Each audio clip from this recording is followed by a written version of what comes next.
السلام علیکم ورحمۃ اللہ وبرکاتہ۔ ہمارے اہل سنت والجماعت احناف دیوبند کے عقائد میں ایک عقیدہ ہے کہ ایک مسلمان اور مومن کے لیے ہر اس چیز کا ادب اور احترام کرنا ضروری ہے جس کی نسبت جناب رسول اللہ صلی اللہ علیہ وسلم سے ہو جائے، چاہے وہ اللہ کے رسول صلی اللہ علیہ وسلم کا مبارک جسم ہو یا آپ کے جسم سے لگنے والی چیزیں ہوں یا آپ کے ساتھ جڑنے والے اور نسبت رکھنے والے دیگر افراد یا دیگر چیزیں ہوں، اللہ کا قرآن ہو، حضور صلی اللہ علیہ وسلم کی مبارک حدیث ہو، آپ کی اولاد ہو، آپ کے گھر آنے والی ازواج مطہرات ہوں، یا آپ کے دین کو لے کر دنیا میں پھیلنے والے صحابہ کرام رضی اللہ تعالی عنہم اجمعین ہوں، یا آپ کا شہر دیار رسول مدینہ منورہ ہو، ان تمام چیزوں کا ادب کرنا، احترام کرنا، توقیر کرنا ایک مسلمان اور مومن کے لیے ضروری ہے۔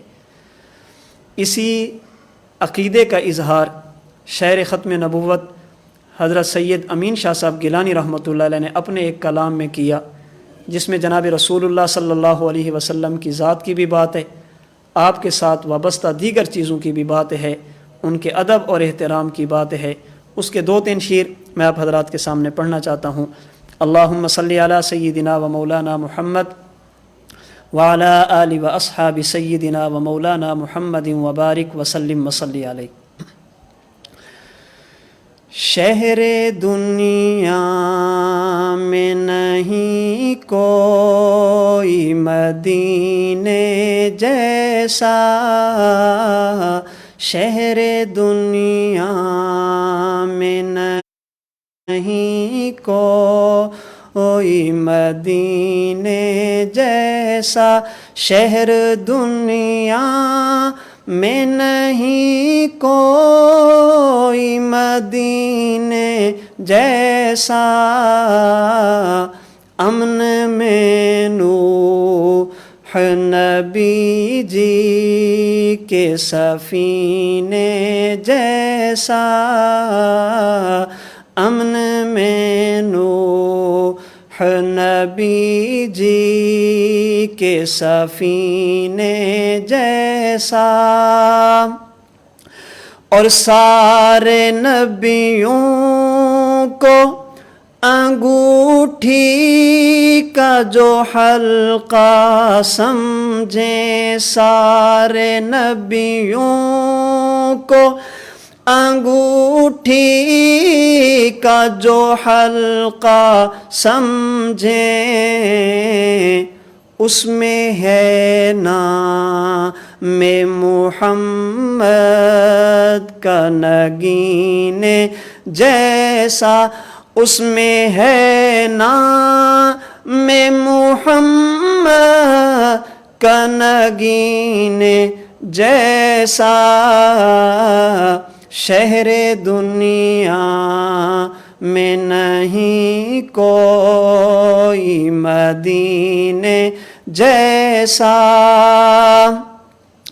اور جو چمک ان کی جبی میں تھی کہاں چاند میں ہے، جو چمک ان کی، جو چمک ان کی جبی میں تھی کہاں چاند میں ہے، عطر لاؤ تو کوئی ان کے پسینے جیسا،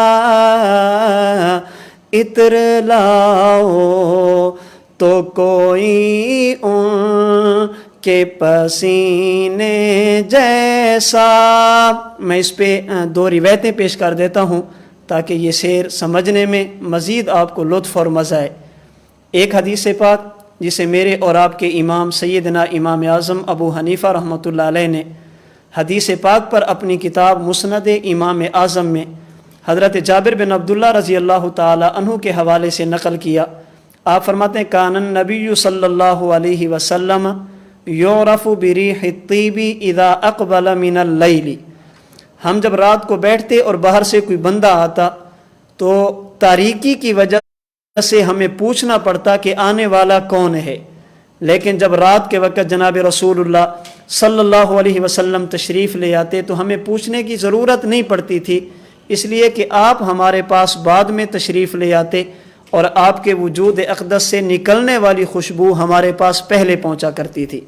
دوسری روایت جسے امام بغوی رحمہ اللہ نے الانوار فی شمائل النبی المختار میں حضرت انس بن مالک کے حوالے سے نقل کیا، آپ فرماتے ہیں لا شممت مسکن ولا عطرا کان اطیب من عرق رسول اللہ صلی اللہ علیہ وسلم، جیسی خوشبو اللہ نے حضور کے پسینے میں رکھی تھی ایسی خوشبو میں نے مشک میں بھی نہیں سونگھی، میں نے عنبر میں بھی نہیں سونگھی، میں نے کسی اور عطر اور خوشبو میں بھی نہیں سونگھی۔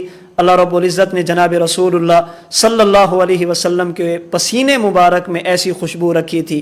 کسی کہنے والے نے اسی کو یوں بیان کیا کہ پھول تو پھول ہیں، حسن کانٹوں میں بھی ہے، لطف جنت سے بڑھ کر مدینے میں ہے، ایسی خوشبو نہیں ہے کسی پھول میں جیسی خوشبو نبی کے پسینے میں ہے۔ اب ان روایات کو ذہن میں رکھ کر سماعت فرمائیں، حضرت شاہ جی رحمۃ اللہ علیہ کیا فرماتے ہیں کہ جو چمک ان کی جبیں میں تھی کہاں چاند میں ہے،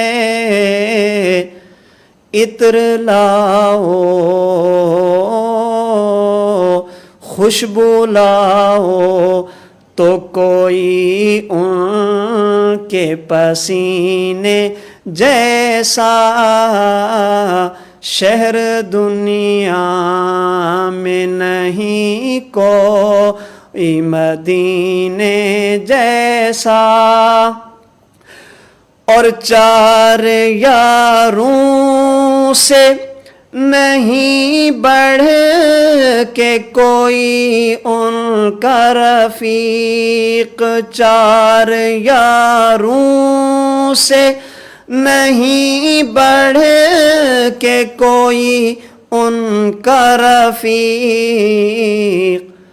کوئی دشمن نہیں بو جہل کمینے جیسا، چار یاروں سے نہیں بڑھ کے کوئی ان کا رفیق،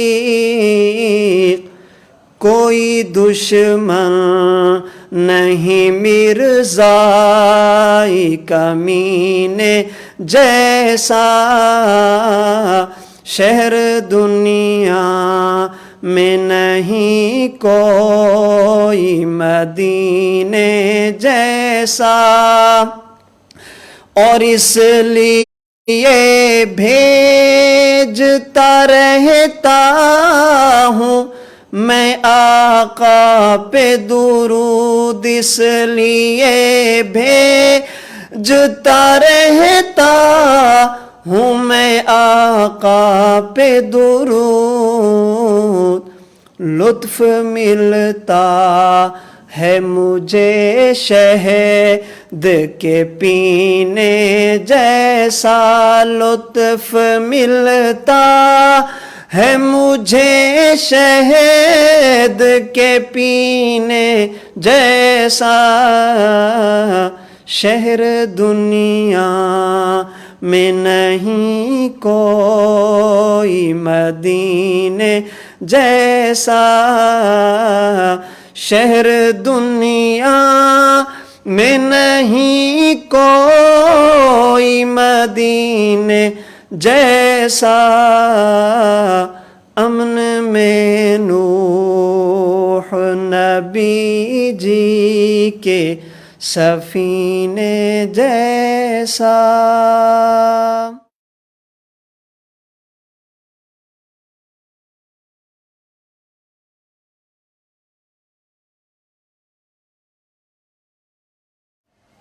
بسم اللہ الرحمن الرحیم۔ ہماری یہ نشست ان سوالوں کے جوابوں کے لیے ہے جو دنیا کے مختلف ممالک سے خواتین اور حضرات ہمیں بھیجتے ہیں۔ سب سے پہلا سوال بھائی محمد مستقیم صاحب پوچھتے ہیں، اگر میری 30 سال کی نماز قضا ہو جائے تو کیا میں ہر نماز کے بعد فجر کی نماز قضا پڑھ کر 30 سال کی نماز کا حساب لگا کر پھر ظہر کی نماز اس طرح بقایا نمازیں ادا کر سکتا ہوں؟ جی بالکل، آپ اس طرح نمازیں ادا کر سکتے ہیں۔ سب سے پہلے فجر کی نماز ادا کرنا چاہیں 30 سال کی فجر کی ادا کر کے پھر ظہر شروع کر دیں، پھر عصر شروع کر دیں، یہ ٹھیک ہے۔ اور اگر ساری نمازیں اکٹھے ادا کرنا چاہیں، یعنی ہر نماز کے ساتھ فجر کے ساتھ فجر، ظہر کے ساتھ ظہر، عصر کے ساتھ عصر، مغرب کے ساتھ مغرب، عشاء کے ساتھ عشاء، تو یہ ادا کرنا یوں بھی ٹھیک ہے۔ بھائی آصف امیر صاحب پوچھتے ہیں کیا روزے کی حالت میں نیو بلیزر مشین کا استعمال کر سکتے ہیں؟ یہ استعمال نہیں کر سکتے، اس لیے کہ اس مشین کے ذریعے دوائی حلق کے راستے سے پھیپھڑوں تک پہنچائی جاتی ہے اور حلق میں دوائی کے ذرات اور اثرات جاتے ہیں، اس لیے اس مشین کا استعمال روزے کی حالت میں کرنا جائز نہیں ہے۔ اگر کوئی کرے گا تو روزہ فاسد ہو جائے گا۔ محمد عابد صاحب ہندوستان سے پوچھتے ہیں اگر امام محراب کے اندر کھڑا ہو کر نماز پڑھے تو کیا نماز ہو جائے گی؟ مفتہ بہا قول یہ ہے کہ محراب یہ مسجد کے اندر داخل ہوتا ہے، تو جب مسجد کے اندر داخل ہے تو اس صورت میں اگر امام صاحب مسجد کے محراب میں داخل ہوں اور وہاں سے نماز پڑھیں تو یہ نماز ہو جائے گی۔ ہاں بہتر یہ ہے کہ ان کے پاؤں کچھ نہ کچھ مسجد سے باہر ہونے چاہیے تاکہ احتیاط پر عمل ہو جائے۔ بھائی محمد عرفان صاحب سعودی عرب سے پوچھتے ہیں مفتی صاحب میں نے اپنی تمام نمازیں قضا کرنی ہیں، سوال یہ ہے کہ میں اپنی سب نمازیں قضا کیسے کروں، کتنی رکعتیں ادا کروں، کس وقت ادا کروں اور کیا نیت کروں؟ بھائی عرفان صاحب آپ اپنی نمازوں کا حساب لگیں کہ جب سے میں بالغ ہوا میرے ذمے تقریباً اتنی نمازیں رہ گئی ہیں، 1 سال کی، 2 سال کی، 1 ماہ کی، 2 ماہ کی، اندازہ لگانے کے بعد ان نمازوں کی قضا کریں۔ فجر کے 2 فرض، ظہر کے 4 فرض، عصر کے 4 فرض، مغرب کے 3 فرض، عشاء کے 4 فرض اور 3 رکعت نماز وتر، یہ رکعتیں آپ قضا پڑھیں گے، ان نمازوں کی قضا آپ کو کرنی پڑے گی۔ رہی یہ بات کہ یہ قضا کس وقت کروں، کس وقت نماز قضا پڑھ سکتا ہوں؟ جب سورج نکل رہا ہو آپ قضا نہیں پڑھ سکتے، سورج کے زوال کا وقت ہو اس وقت بھی نہیں پڑھ سکتے، سورج غروب ہو رہا ہو آپ اس وقت بھی نہیں پڑھ سکتے، باقی جب اللہ توفیق عطا فرمائے، موقع ملے، فرصت ملے، آپ قضا نماز پڑھ سکتے ہیں، اس میں حرج والی بات نہیں ہے۔ نیت کیسے کریں گے؟ آپ نے فجر کی قضا کرنی ہے تو نیت کریں گے کہ میں وہ نماز قضا ادا کر رہا ہوں جو سب سے پہلی فجر کی میرے ذمے ہے، وہ نماز قضا ادا کر رہا ہوں جو سب سے پہلی ظہر میرے ذمے ہے، یہ ادا کرتے جائیں گے۔ آگے پھر یہی نیت کریں گے، سب سے پہلی فجر، سب سے پہلی ظہر، سب سے پہلے عصر، سب سے پہلی مغرب، سب سے پہلی عشاء، اسی طرح ترتیب کے ساتھ جتنے سالوں کی نمازیں رہتی ہیں آپ اللہ کا نام لے کر شروع کریں۔ اللہ رب العزت آپ کو اس میں عافیت کے ساتھ پایہ تکمیل تک پہنچانے کی توفیق عطا فرمائے۔ اللہ رب العزت آئندہ ہم سب کو نمازوں کی پابندی کرنے کی توفیق عطا فرمائے۔ بھائی محمد شکیل صاحب ٹوبہ ٹیکسنگ سے پوچھتے ہیں کہ اگر کوئی بندہ منت مانے، اگر وہ بیماری سے صحت یاب ہو گیا تو 3 مہینے کے روزے رکھے گا یا 4 مہینے کے لیے تبلیغی جماعت کے ساتھ جائے گا، لیکن اس کے بعد اگر کسی عذر کی وجہ سے وہ منت پوری نہ کر سکے، یعنی بیماری سے ٹھیک تو ہو گیا لیکن اتنا ٹھیک نہیں ہوا کہ روزے رکھ سکے یا جماعت میں جا سکے، تو اس کو کیا کرنا چاہیے؟ میں اس بارے میں بہت متفکر ہوں، اللہ کے لیے آپ اس مسئلے میں میری رہنمائی فرمائیں۔ اگر اس طرح کا مسئلہ پیش آ جائے، کوئی بندہ منت مانے، نظر مانے میرا یہ کام ہو گیا تو اتنے روزے رکھوں گا، تو اتنے روزے اس بندے کے ذمہ ہیں۔ اگر بیمار ہے ابھی نہیں رکھ سکتا اور سمجھتا ہے کہ پتہ نہیں بعد میں ٹھیک بھی ہوں گا یا نہیں، بیماری کی ایسی صورتحال ہے کہ ٹھیک ہونے کی امید نہیں ہے، تو یہ بندہ اپنی زندگی میں روزوں کا فدیہ ادا کر دے۔ جس طرح کوئی بندہ روزہ نہیں رکھ سکتا فدیہ ادا کرتا ہے، 1 روزے کا فدیہ یہ 1 صدقۃ الفطر کی رقم کے برابر ہے، جتنی اللہ توفیق عطا فرمائے۔ اس میں صرف گندم نہیں ہے، اس میں گندم بھی ہے، جو بھی ہیں، کھجور بھی ہے، کشمش بھی ہے۔ ہمارے مرکز اہل سنت والجماعت کی طرف سے اس کا جو مقرر کیا گیا ہے اس سال کا اگر گندم کے حساب سے دینا چاہیں تو 100 روپیہ، جو کے حساب سے دینا چاہیں تو 400 روپیہ، کھجور کے حساب سے دینا چاہیں تو 700 روپیہ، اور اگر کشمش کے حساب سے دینا چاہیں تو 1900 روپیہ یہ فی روزے کا فدیہ آپ ادا کریں گے۔ یہ میں اس لیے گزارش کر رہا ہوں، ہمارے ہاں صرف گندم کو ہی معیار بنایا جاتا ہے۔ اگر کوئی بندہ ایسا ہے جس کی تنخواہ 15 20 25 30 ہزار ہے، وہ بھی گندم کے حساب سے دیتا ہے، اور اگر کسی کی آمدن لاکھوں کے حساب سے ہے تو وہ بھی گندم کے حساب سے دیتا ہے۔ اس موقع پر فدیے میں ہمیں وسعت ظرفی کا مظاہرہ کرنا چاہیے، جس اللہ نے اتنا دیا ہے اللہ کے نام پر خرچ کریں۔ تو خیر، آپ روزوں کا فدیہ ادا کریں، اگر نہیں کر سکتے تو وہ رسا کو وصیت کر کے جائیں گے تاکہ وہ آپ کے بعد روزوں کا فدیہ ادا کر لیں۔ اگر روزوں کا فدیہ ادا کر دیا، اللہ تعالیٰ نے صحت عطا فرما دی، روزے رکھنے کی توفیق مل گئی ہے، تو آپ پھر دوبارہ روزے بھی رکھیں گے، اور یہ جو آپ نے فدیہ ادا فرمایا یہ آپ کی طرف سے صدقہ ہو گیا۔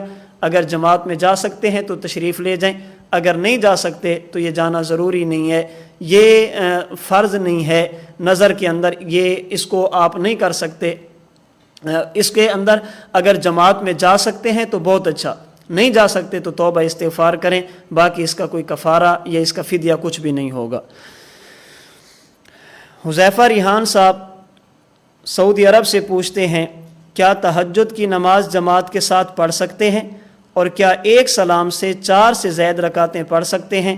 نماز تہجد میں افضل یہ ہے کہ نماز تہجد اکیلے پڑھی جائے، اس لیے کہ یہ نفل نمازیں اور نوافل کی جماعت نہیں ہوتی، نوافل اکیلے ادا کیے جاتے ہیں۔ دوسرا سوال کہ ایک سلام سے 4 سے زائد رکعتیں پڑھ سکتے ہیں، اس کی گنجائش موجود ہے، پڑھ سکتے ہیں، لیکن بہتر اور افضل یہ ہے کہ رات کی نماز ایک سلام سے 2 رکعتیں ادا کی جائیں، افضل یہ ہے۔ اگر 4 سے زائد رکعتیں پڑھنا چاہیں تو اس کی بھی گنجائش موجود ہے، اس میں حرج والی بات نہیں ہے۔ اگلا سوال، کیا قرآن مجید موبائل میں دیکھ کر پڑھ سکتے ہیں، اس کا ثواب ملے گا؟ جی بالکل ثواب اس کا ملے گا۔ جس طرح موبائل میں غلط چیزیں استعمال کرنے سے گناہ ملتا ہے، اسی طرح موبائل کے اندر قرآن مجید کو پڑھنا، قرآن مجید کی تلاوت سننا، اس پر اجر و ثواب ملے گا انشاءاللہ۔ محمد اویس صاحب ہندوستان سے پوچھتے ہیں، تہجد کی کتنی رکعتیں ہیں اور کیسے پڑھیں؟ کم از کم تہجد کی 2 رکعتیں ہیں، زیادہ سے زیادہ 8 رکعتیں ہیں، اور بہتر یہ ہے کہ رات عشاء پڑھ کے سو جائیں۔ آج کل تو رمضان میں بندہ ویسے سحری کے وقت اٹھتا ہے، آخری وقت میں اٹھ کر 2 رکعت نماز ایک سلام کے ساتھ، 2 رکعت، 4 رکعت، 6 رکعت، 8 رکعت، جتنا وقت اجازت دے اور جتنی گنجائش ہو، بندے کو اطمینان کے ساتھ، سکون کے ساتھ اللہ کی طرف رجوع کرتے ہوئے نماز تہجد کا اہتمام کرنا چاہیے۔ عطاء الرحمن انصاری صاحب پوچھتے ہیں، کیا منہ میں تمباکو رکھنے سے روزہ ٹوٹ جاتا ہے؟ جی بالکل، اس سے روزہ فاسد ہو جائے گا، اس میں روزے کی قضا ہوگی، کفارہ نہیں ہوگا۔ محمد نعمان صاحب کراچی سے پوچھتے ہیں، اگر کسی شخص نے جمعہ کا خطبہ نہیں سنا تو کیا اس کی جمعہ کی نماز ادا ہو جائے گی؟ جی بالکل ادا ہو جائے گی۔ اگر کوئی بندہ عذر کی وجہ سے، مجبوری کی وجہ سے، سستی کی وجہ سے ایسے وقت میں مسجد میں پہنچا جب جماعت کھڑی ہو رہی تھی، خطبے سے محروم ہو گیا، تو یہ بندہ جماعت کے ساتھ نماز جمعہ ادا کر سکتا ہے۔ ماجد ابن فاروق جموں کشمیر سے پوچھتے ہیں، مفتی صاحب ہمارے علاقے میں ایک مسئلہ بنا جس کی وجہ سے گورنمنٹ کی طرف سے آرمی نے پورے علاقے کو گھیر لیا اور باہر کسی کو نکلنے کی اجازت نہیں تھی۔ نماز کا ٹائم ہوا، مؤذن نے اذان دی، خوف و ہراس کی وجہ سے کوئی بندہ بھی مسجد نہیں گیا۔ میں نے ہمت کی اور مسجد میں گیا، وہاں دیکھا تو مؤذن نماز سے پہلے، ٹائم سے پہلے نماز ادا کر کے جا چکا تھا، تو ہم نے اکیلے نماز پڑھی۔ کیا اس سے مسجد کا حق ادا ہو گیا؟ اہل محلہ گناہگار تو نہیں ہوں گے؟ بھائی ماجد، اللہ رب العزت آپ پر آسانیاں فرمائیں، اللہ رب العزت اہل کشمیر کے ساتھ عافیت والا، کرم والا معاملہ فرمائیں، اللہ رب العزت ان کو آزادی کی نعمت نصیب فرمائیں۔ ایسی صورتحال میں اگر مسجد میں نہ جا سکیں تو اس پر کوئی گناہ نہیں ہے، جتنا بندہ کر سکے اتنا کرے۔ جہاں پر اسباب ختم ہو جائیں تو بندہ پھر اللہ تعالیٰ کی طرف رجوع ہی کر سکتا ہے، اس میں کوئی حرج والی اور گناہ والی بات نہیں ہوگی۔ ہیرا گل صاحبہ پوچھتی ہیں، میں نے کچھ پراپرٹی خریدی ہے اپنی بچت کو محفوظ کرنے کے لیے، اور مستقبل میں بچوں کی ضروریات کے کام آنے کے لیے، کیا اس پر بھی زکوٰۃ ہوگی؟ اس میں دو صورتیں ہیں۔ اگر تو آپ نے تجارت کی نیت سے خرید کر رکھی ہے تو اس صورت میں اس پراپرٹی پر، پلاٹ پر، زمین پر زکوٰۃ ہوگی۔ آپ نے اولاد کے حوالے کر دی، اولاد نے اس نیت سے رکھی ہے کہ اس پر مکان بنائیں گے، اب اس صورت میں زکوٰۃ نہیں ہوگی۔ اگر انہوں نے بھی اس نیت کے ساتھ رکھی ہے کہ تجارت کریں گے، بیچ دیں گے، تو یہ سامان تجارہ شمار ہوگا، اور اس صورت میں دیگر اموال کے ساتھ ساتھ اس کی پلاٹ کی بھی قیمت لگا کر اس کو بھی مال میں شامل کر کے زکوٰۃ ادا کی جائے گی۔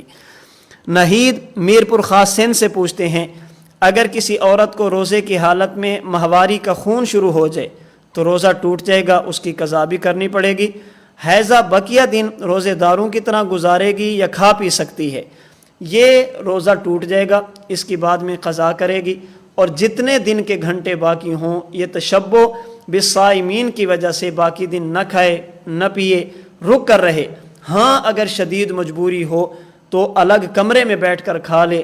روزے داروں کے سامنے کھانا یہ رمضان المبارک کے ادب و احترام کے خلاف ہے، روزے کے ادب اور احترام کے خلاف ہے، اس سے احتراز کرنا از حد ضروری ہے۔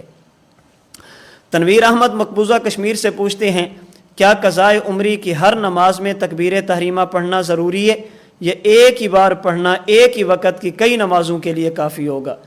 قضائے عمری کا اگر مطلب یہ ہے کہ مخصوص طریقے پر چند رکعتیں پڑھی جائیں اور یہ سمجھا جائے کہ زندگی کی تمام نمازیں معاف ہو جائیں گی، تو یہ بات بالکل غلط ہے۔ نمازیں جتنی قضا ہوئی ہیں ان نمازوں کا حساب لگانا اور پھر ان کی قضا کرنا ضروری ہے، اور جتنی نمازیں قضا ہوئی ہیں ہر نماز کو ایسے ادا کرنا ضروری ہے جیسے ادا کی جاتی ہے۔ مثال کے طور پر فجر کی قضا ہے، اس کی 2 رکعتیں پڑھیں گے، ظہر کی قضا ہے، اس کی 4 رکعتیں پڑھیں گے۔ ایسا نہیں ہوگا کہ فجر کی تکبیر تحریمہ سے ظہر کی نماز بھی ادا ہو جائے، اس کے لیے تکبیر تحریمہ کہنے کی ضرورت نہ پڑے۔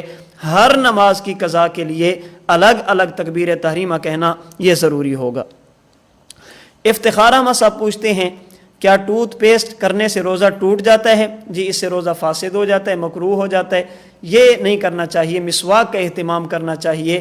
اگر ٹوتھ پیسٹ کی ضرورت پڑ جائے تو سحری کے وقت روزہ بند ہونے سے پہلے اس وقت کریں، یا غروب آفتاب افطاری کے بعد کر سکتے ہیں۔ روزے کی حالت میں ٹوتھ پیسٹ کا استعمال کرنا یہ جائز نہیں ہے۔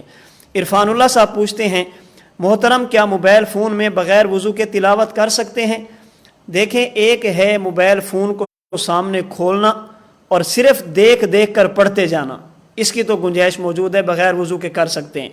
ایک یہ ہے کہ اس کی سکرین پر قرآن کریم کو کھولنا، پھر اس کو آگے پیچھے صفحات کو پلٹنا، جب وضو نہ ہو جس طرح قرآن کریم مصحف والا اس کو چھونا جائز نہیں ہے، اسی طرح موبائل میں سکرین پر ہاتھ لگانا یہ بھی جائز نہیں ہوگا، یہ آداب کے خلاف ہے۔ جس طرح قرآن کریم کی تلاوت کے لیے چھونے کے لیے وضو کرنا ضروری ہے، موبائل کو چھونے کے لیے اور بالخصوص سکرین پر ہاتھ لگانے کے لیے بوقت تلاوت اس کے لیے وضو کا ہونا ضروری ہے۔ عبدالقیوم صدیقی صاحب پوچھتے ہیں، کیا 14 سال کا بچہ نماز تراویح کی جماعت کرا سکتا ہے، امام بن سکتا ہے؟ دیکھیں، میں اصول عرض کر دیتا ہوں مسئلے کا خلاصہ۔ اگر نماز تراویح پڑھانے والا ایسا بچہ ہے جو نابالغ ہے اور اس میں بلوغت کے علامات اور آثار ظاہر نہیں ہوئے، تو اس بچے کے پیچھے نابالغ بچے اگر نماز تراویح ادا کریں تو ٹھیک ہے۔ اگر بچہ ایسا ہے جو نابالغ ہے، چھوٹی عمر کا ہے، اس میں بلوغت کے آثار نہیں ہے، قریب البلوغ نہیں ہے، اور اس کے پیچھے بالغ کھڑے ہو کر نماز تراویح ادا کریں تو ایسا کرنا ٹھیک نہیں ہوگا۔ ہاں اگر بالغ ہو یا قریب البلوغ ہو، اس میں بلوغت کی علامات اور آثار ظاہر ہو چکے ہوں، ایسے بچے کے پیچھے بالغ حضرات اگر نماز تراویح پڑھنا چاہیں تو نماز تراویح پڑھ سکتے ہیں۔ میرے خیال میں آج کل 14 سال کا بچہ نماز تراویح پڑھانا چاہے تو اس میں حرج نہیں ہے، اس لیے کہ 13-14 سال کا بچہ یہ بالغ ہی شمار ہوتا ہے، اس میں بلوغت کے آثار اور علامتیں پائی جاتی ہیں۔